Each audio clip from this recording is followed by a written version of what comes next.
Okay, and then I just want to show you, like we've been doing, a little bit about what the Excel calculations would look like since you didn't get a chance to do them yourself. So here we've got data from a couple different years mixed together, right? So you'd have a couple lab sections, 2 lab sections, group numbers, which don't mean anything. And remember, each group would have looked in the upland and in the lowland. So for each group, you should see measurements from 5 quadrats, 1, 2, 3, 4, 5, 1, 2, 3, 4, 5, in the upland and the lowland. Remember, the cumulative area sampled is just the area of a hula hoop. And when you basically, it's just 0.79 is the area that I estimated of the hula hoops we normally use or that we used this year. 1.58 is just literally 2 times 0.79. 3 times, 4 times, 5 times, and then we start over again in the lowland.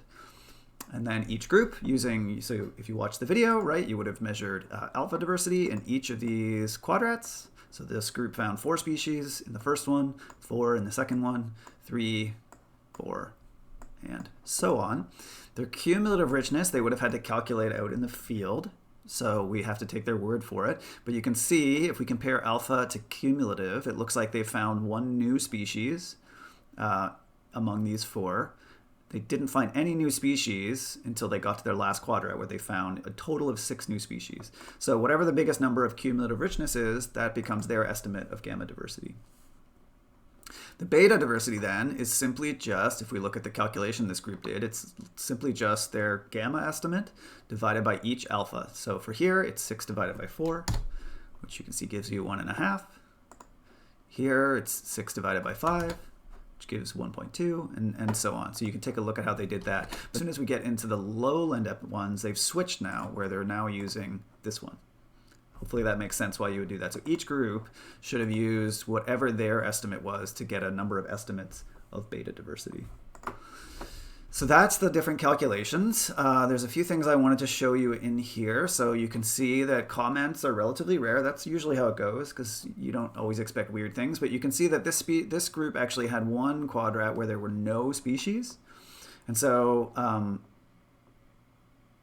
you can't divide anything, you can't divide by 0. So these beta diversities are blank on purpose, because otherwise they're undefined or possibly infinity. But other than that, it should be fine. So these 2 blanks should be there. Don't worry about that. So I think what I'll do is I'll just show you, so you'll do the calculations using the entire group's data. So I don't want to give you all the answers. So what I'm going to do is maybe I will pick,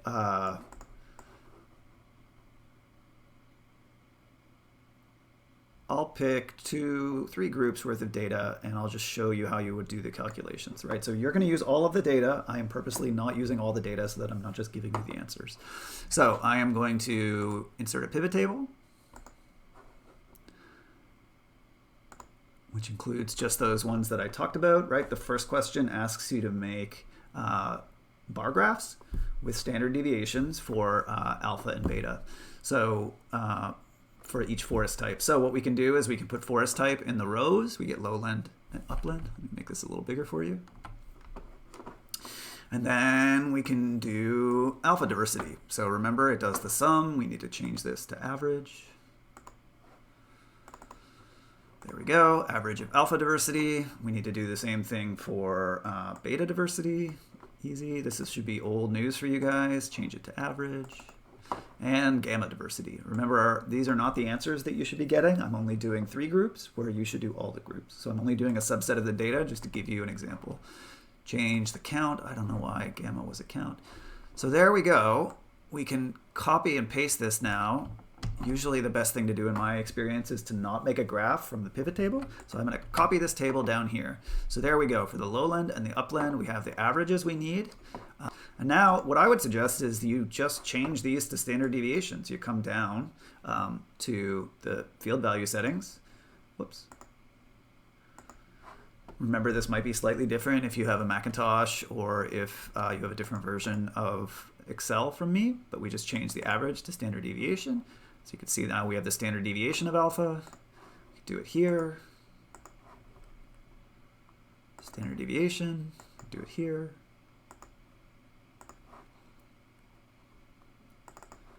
Standard deviation, look at that. And then as before, I would suggest you copy this. And remember, this grand total business is something for accountants. It doesn't make any sense for Botany 111.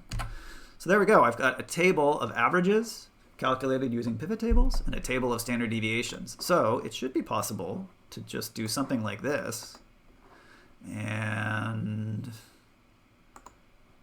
get a bar graph. So there you go. There is my alpha diversity, beta diversity, gamma diversity for lowland and upland.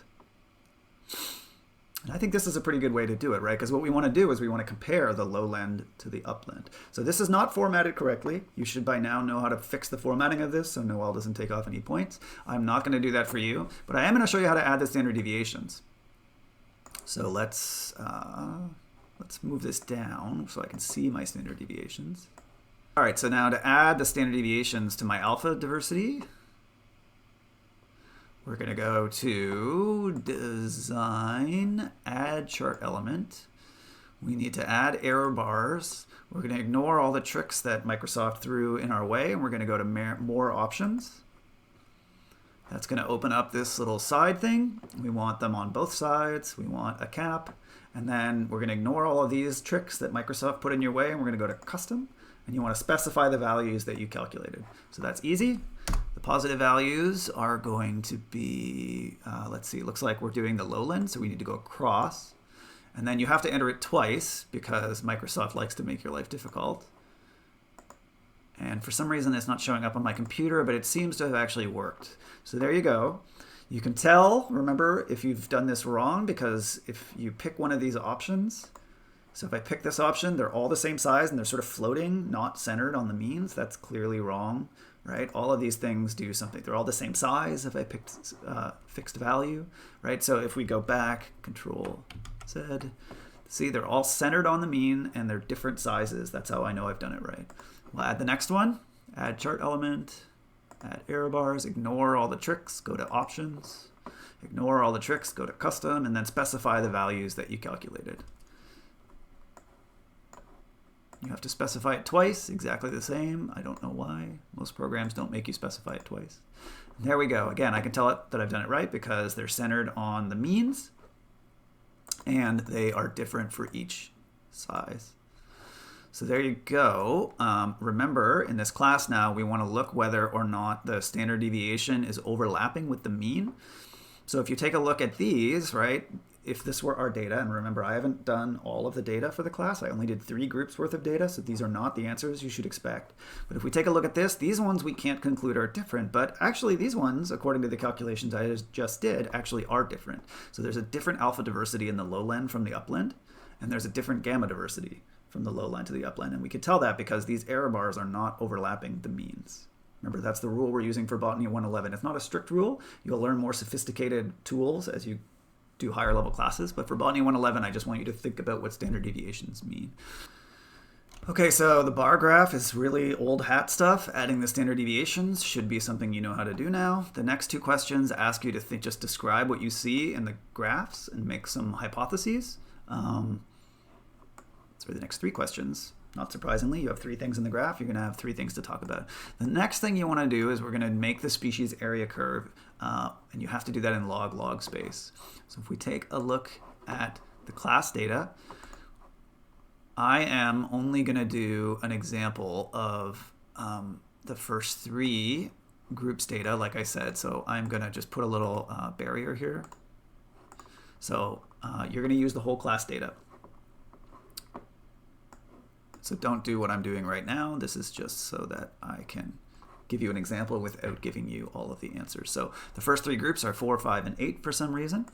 And these are the ones I'm going to use for my example. If you're sort of lost in these calculations, one way to figure out if you're doing the right thing would be to do it for just these 3. And if you get the same answer I'm giving you here, you've got the method right, but the right answer for the class uses all of the data. All right, so what we need to do is a separate graph for the upland and the lowland. So the easiest way to do that is to highlight all your data and sort it according to forest type. So we're going to sort according to forest type, right? So the advantage of doing that is all of my lowland are in one place and all of my upland are in one place. So you've got cumulative area and we've got cumulative richness, right? This is going to be our x and our y. But remember, we want to do this in log space. And so the way to do that is you're going to have to insert a new column.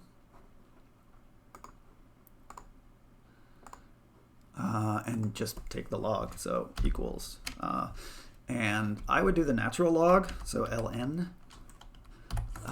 For some reason, mathematicians, when they say log, they mean what everyone else means by ln. And so I have a bad habit of saying log when I mean ln. So we're going to do ln area, easy, and it's okay. You get a negative number sometimes. Remember, the log of a number between 0 and 1 is negative. That's fine. If you look in the lab manual, you'll see that the graph goes into negative space sometimes. And then we're just going to do the same thing over here. You could write the formula again, or you should be able to copy and paste this over, and it should update the formula. So it's taking the natural log of cumulative richness. So we've got log area and log richness, log cumulative richness, and log. Cool. And don't forget that the units are meters squared and the units of richness are just species.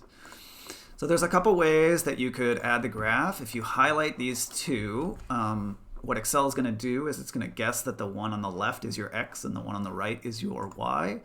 So if we do this, you'll see that it got it right, but it didn't separate the lowland and the upland. So we're going to probably have to undo this.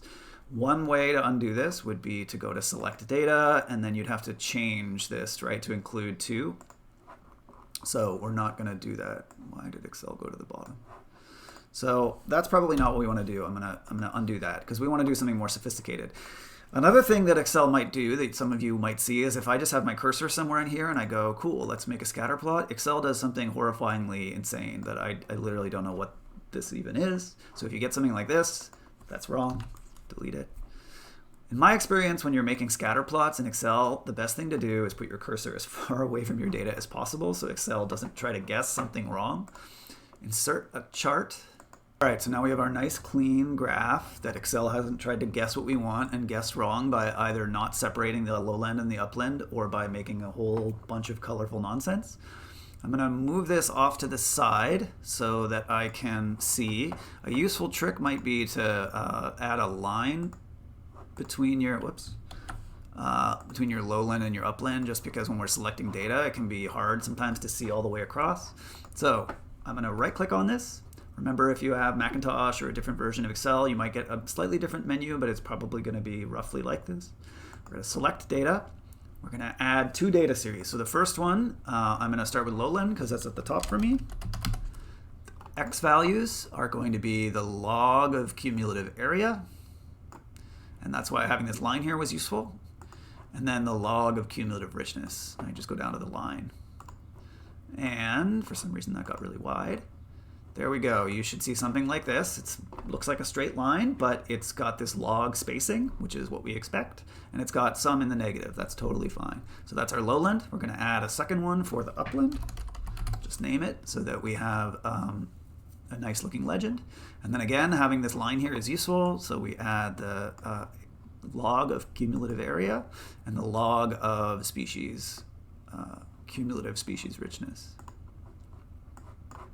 Okay. Got 2 lines. I'm going to make this into a slightly different format. I'm going to leave it to you guys to format this correctly, which I am having trouble doing. There we go. All right, I want to think about the points that Noel would take away from me. And then you should know how to add trend lines by now, right? We're going to add one. We'll start with the lowland. Just right-click on it, add a trend line. We get these trend line options here. We want it to be linear. And we want to see the equation. And maybe we should also take a look at the r squared since we've used that as well. So I'm going to make this blue just so I can tell which one it's for. And then we're going to go ahead and do the same thing for the orange. Right-click on it. Add a trend line. I think you can also do it up here. Add elements. Yep, trend line. Linear. Cool. If you click on it, if you did it that way, then it opens the menu and we can add the equation and we can add the r squared just because it's interesting to see. And I'm going to make this orange just so I can remember which equation goes with which. So there's our species, or sorry, yeah, there's our species area curve, right? So you probably want to format this better than I have.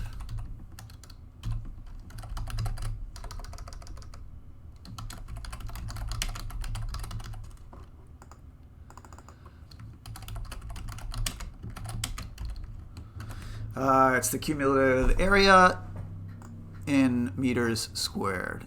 And I'm not too stressed if you can't figure out how to make a superscript 2 here.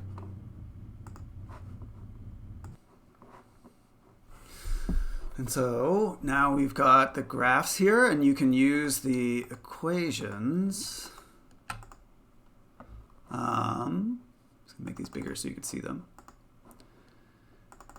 You can use the equations now to estimate the value for C and for Z.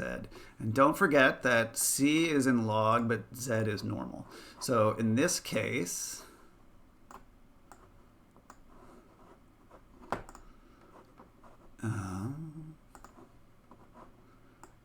so I've just split my screen for you. In this case, for the lowland, which is blue, Z we can just read right off. It's the slope, so it's 0.44, let's say. And for the upland, it is 0.79, let's say. And then for C, we have to take the intercept and undo the log. And for that, we use the natural log. The natural log's base is E, that number that's like 2.7 and change. So I'm going to do that over here. To do that in Excel, you can probably do it on a calculator. It's just EXP 1.6174. We get 5.04 for the lowland, because we undid that log by using the EXP function. We do the same thing for upland, equals EXP. And then the intercept is 0.99695. And we undo the natural log. 2.64, let's say. And 2 significant digits is probably fair for that. So that's how you estimate C and Z using the example data. Remember, your answer will be different because I only use 3 groups worth of data, but you will use the whole group's data. So that was just an example of how you would do this week's lab report. I think that most of this is old news for you guys now. You know how to use pivot tables to estimate means and standard deviations. You know how to make bar graphs and add standard deviations to them. You know how to make scatter plots. And remember, scatter plots are never with the mean. They're always with all of the data because you want that variation. The mean ends up being the line itself. You know how to add the line, and you know how to get things like r squared and the lines. And the lab report doesn't ask you about r squared, but you'll notice that for these, it should be significantly higher than it was for our weather data. And that should tell you something about how the area is a better predictor of the cumulative richness than any of the weather variables were for our tree growth. And then the final thing I want to point out is I did not format these graphs correctly. I'm leaving that to you to properly format your graphs. I would say for these, it's totally fine if you leave them in color, and I'll make sure Noel knows that. So feel free to leave them in color. But one thing you might want to do is keep the colors consistent, right? It's easier for us if you do lowland always in the same color across the 2 graphs. All right, guys, hopefully that helps you do the lab. And you know where to find me if you have any questions, and you know where to find Noel. Good luck.